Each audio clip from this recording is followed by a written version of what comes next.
Hi YouTube, Team Imperius here with a new deck profile for you guys. This is Greg's... What are you playing? I call it the Liberator of the Wind and the Teller of 1001 Stories because her first name is damn near impossible to pronounce. Yeah, okay. So it's the new green ruler out of NPR. We wanted to show you guys an NPR deck list since it just dropped today. Though you'll be getting this video in a couple days. But yeah, so green is kind of Greg's color. It's an amazing color and he built his deck and it worked pretty well. So keep in mind this is still like the first one, but we figured you guys would want to see some at least preliminary lists. Maybe get some ideas, see what other people are doing before they really get some time to perfect it. So yeah, now I'll give it over to Greg. Alright.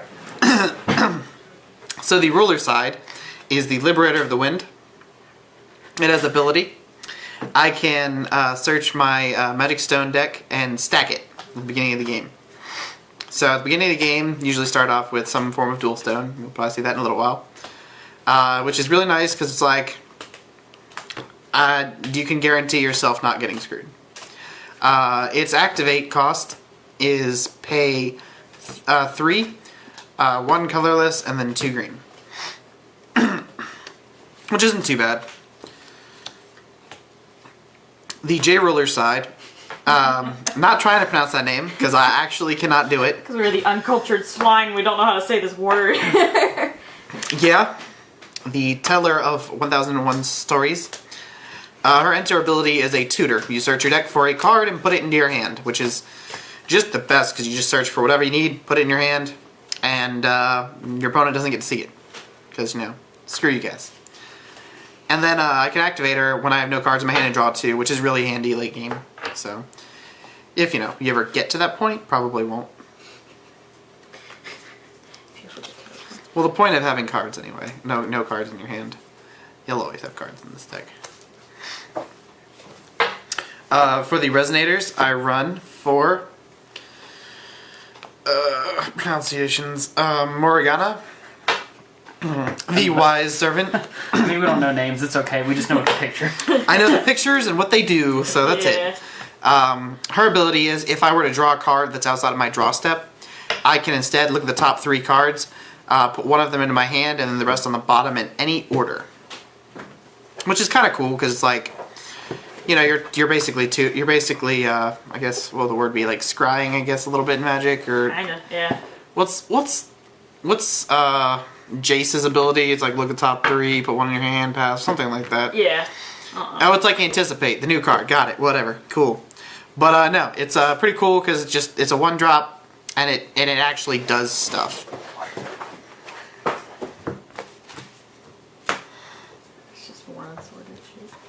The next Resonator I run is the Familiar of Holy Wind. This card is real good. It enters and you draw a card, which triggers off some of my other deck abilities. And then I can pay 1 and burn something for 300 damage, which is really handy. As well as the fact that it is adorable. Meow meow! Yes. The next Resonators I run are 3 Elvish Priests. If I can actually find a 4th one, probably knock it up, but most of ours have seemed to disappear, so... We're too generous. Basically. Yeah. But I have 3 in here. For right now, it works perfectly. This card is actually pretty key to making this deck as quick as it is and as mean as it is. For you, those of you who don't know, he taps to add a Wind Will. So, yeah. You're using the right word. Yeah, I know, right? I'm sitting here like wanting to say he taps out a green mana to your pool. Ugh. You got it Except right. you messed up. He rests. Oh man, I messed up, guys. So close. You were so close. Now we're gonna get I sued know. by Wizards of the Coast. Yeah, right? What do you mean? Alright. The next one I run for Sinbad, the Wind Rider Mercenary. Yeah, Sexy man. Screw that guy. Sexy man. This card's real good. Continuous ability, additions, so like any equipment you have, quick cast, which are really handy in this deck, because they all have draw abilities, which I'll kick off his secondary ability. which is basically if you were to draw a card outside of your draw phase, you may skip it, and you may do one of three things. You can burn something for 3, you can give a Resonator +4/+4, or you can destroy target addition, which is really nice. He's also a 2-drop 6/6, which is pretty nice because he hits rather hard, and then you can make him really big for no reason and give him flying. And Spoon's a salty little bitch about this deck, so you'll hear a little bit of him.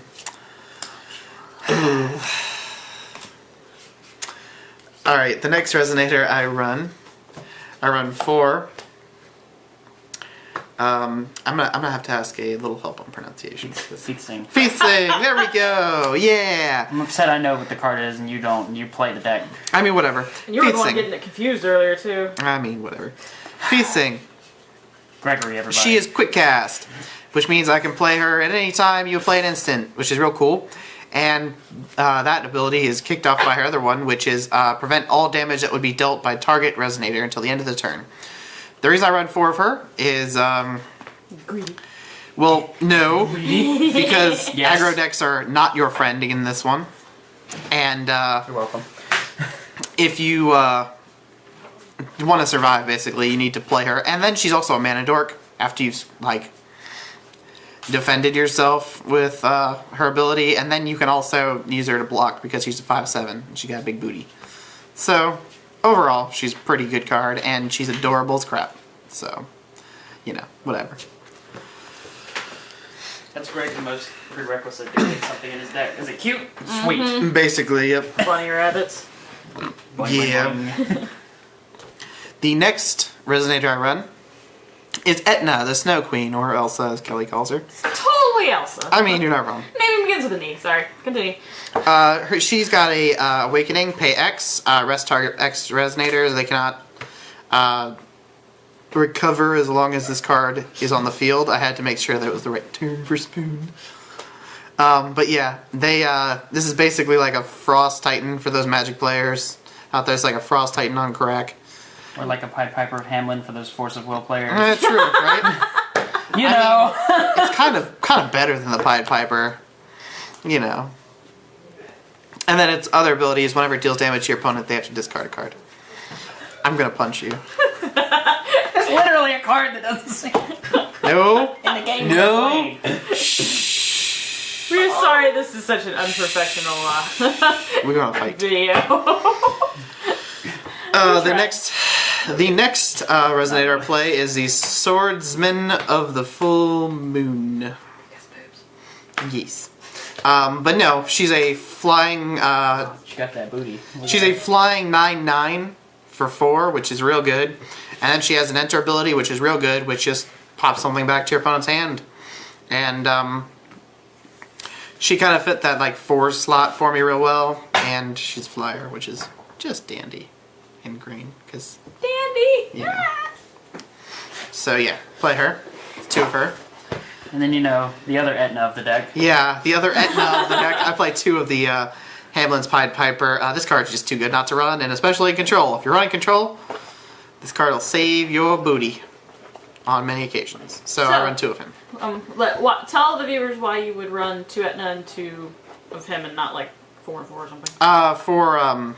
Well, 1 Etna is a 3-drop, so if I need a 3-drop, I can. The reason I didn't like the running 4 Pied Piper is it's kind of a dead card if you have 3, or if you have 4 cards that are all 5-drops and you can't play them all.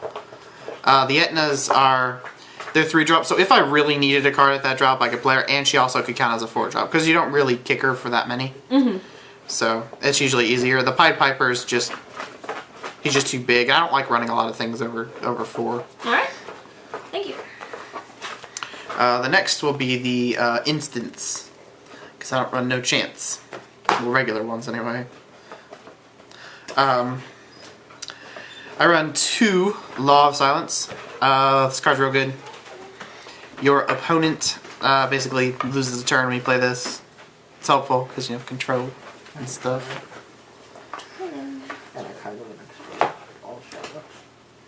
Just like set on fire. The next instant I run is Glimpse of Kaguya. Cancels an opponent's ability, which is real nice because there are a lot of them that are really irritating. It's activated, right? Correct, it's an activated ability, but still. And then it adds the draw, because I get to draw another card. Yeah. So, I figured, why not? Next card I run 4 of, which is the new super amazing counter, Exceed the Ancient Magic. It counters anything, and then if I have Felsing on the field, draw a card. Piecing, whatever. Whatever. Felsing. Play the card. I don't know how to pronounce it. Leave me alone. Probably from the man who plays Cthulhu's. I know. Yeah, study. Yeah, Yeah, I'm trying to get that right. He's giving me crap. He's about to butcher some names. But yeah, you get to draw an extra card. So again, more draw and counter, because a 3-drop that counters anything is way better than a 2-drop to counter specific things. Next card I run. Don't play this card. I run bad, you should This card's real bad. run 4 Stories Told in 101 Nights, which is the best card in the deck, easily. Whenever your opponent plays the Resonator, you basically ping it off and remove all copies of it from the deck, discard, and from their hand. And makes these two some salty bitches. So, it's kind of cool.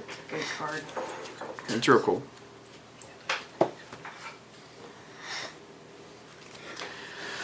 Next, run the additions. Run 4 of them.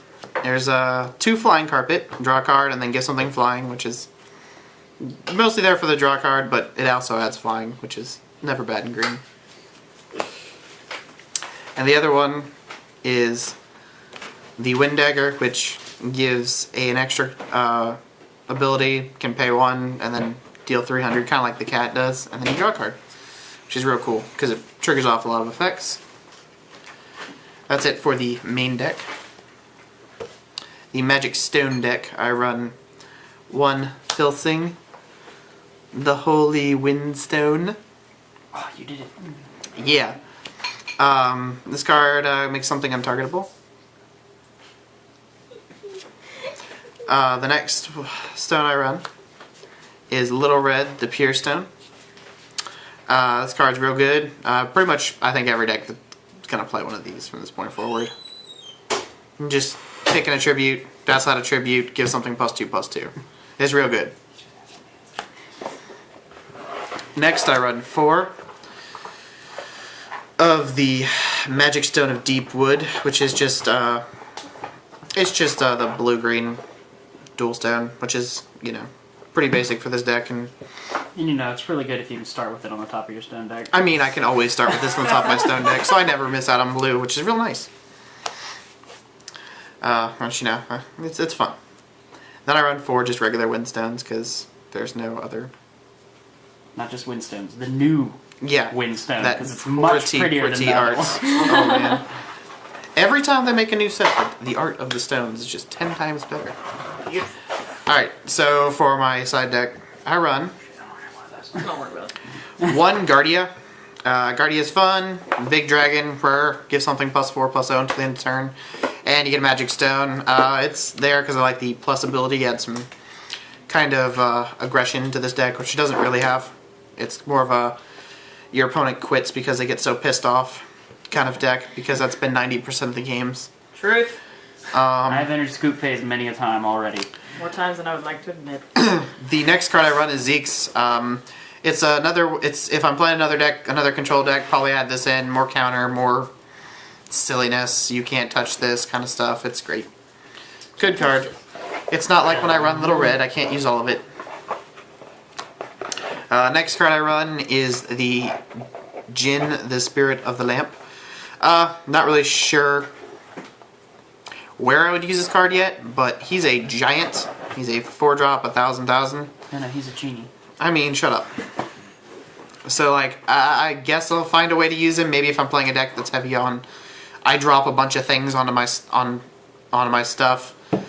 Like, say, a bunch of equipments onto my stuff, and then I can't do anything with it. Blink it in, blink it out. That would be kind of cool. Haven't really seen a situation for him to arise yet, but then again, I'm only playing against, like, 4 people, so never know. Next I run 2 Elixir of Immortality. It's a Resonator edition that basically the equipped thing can't deal damage to me. And, it would be dealt 2, so basically it can't die, but it can't recover, and it can't... No, it just can't die, and it can't deal damage, which is kind of but it just protection. Next I run 4, which are... What are these things called? Survivor of the Heaven Castle. He's basically a giant chump blocker for aggro decks, because they swing early, and he's a 7/7 blocker for 2, so that's where he comes in. The other thing I run to protect against aggro is just the 4 Art of Sinbad, just fog that, can't hit me. And it's basically more protection against aggro. But yeah, that's most of my deck. It's, as you can tell, a lot of you can't do things, and you can't have fun with this game, and yeah. Basically me saying no. Basically. So. It's not basically, that's what it is. I mean, yeah. If you guys have any questions, if you have any fun little suggestions for the deck, let me know. Don't forget to like, comment, subscribe, all that good stuff. Yeah, thanks guys. Thank you. Bye. Bye.